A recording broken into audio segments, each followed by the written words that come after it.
Jineke şêwekar, projeke hunerî di nava kempên aware û penaberan birêve dibe. Wek ew dibêje dîwarbendiyê di nava kempên aware û penaberan dike. Belkû bidîtina van wêne û nexşên rengawereng bikare ta radekê baş, derûnê zarok û jin û xelkê nava kempê bi giştî aram bike û hindekê ji xerîbî û azarên aware û penaberan bi rêya karê wiha sivik bike. وەکو هونەرمەندێکی شێوەکار پێم خۆش بوو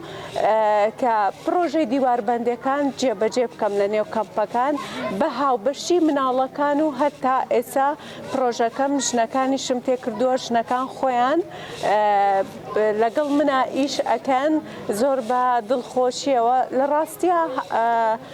ئامانجی سەرەکی من ئەوەیە کە هەم ئەو ژینگەی کە تیاژین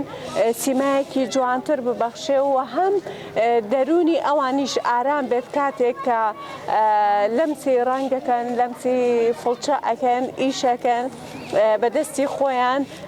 ئەو شوێنەی کە تیاژین جوانیکەن. Beşeke zûr ji zar û jinên nava kempê li vê projektê dinêrin û li vê derê kombûne û dilxweş bûn bi vê dîwarbendiyê ya ku ji bal wê hunermenda şêwekar û bi alîkariya rêxirawa mesele birêve diçe. îro me resmekî ciwan servan dîwara resman em gelek jin müşareke bûn em hez dikin daîmen ev neşat li vê kampa basirma bêkerandin em gelekî kêfxweşin em şixulê deh jina bûn kampa basirma minazemê mesela pêvkirabû جماعتي رسم هاتن وهناك جن ناف كامبيدي جماعتي رسامين بون اما الكاريات تفهمون قال لك كيف خوش مبيروش قال لك جوان جبو كامبي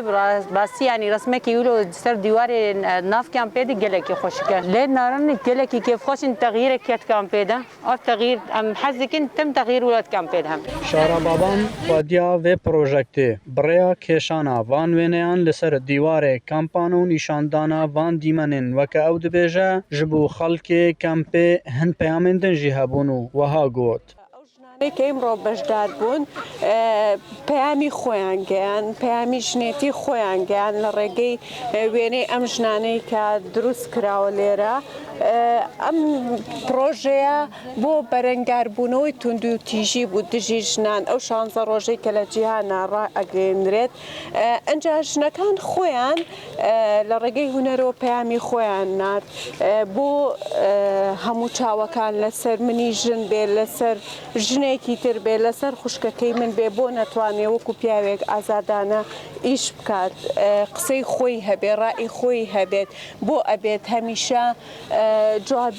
جوابی کۆمەلگا بۆ ژنێک تند و تیژی بێت ئیتر دەرونی بێ ویا خودجەستەیی بێت. تێزانین شارەبابان ئەو هونەرمەندا شێوەکار وەک دەبێژە نێزی 2 ساڵایە کار لەسەر vê پرۆژەکتە xwe di nava kempan da dike. Di nava çandîn kempên din yên aware û penaberan ev projekte birêve biriye û dîwarên kampan rengawereng kirine. Ehmed Zêbarî Dengê Emrîka Kempa Basirme Sinûrê Parêzgeha Hewlêrê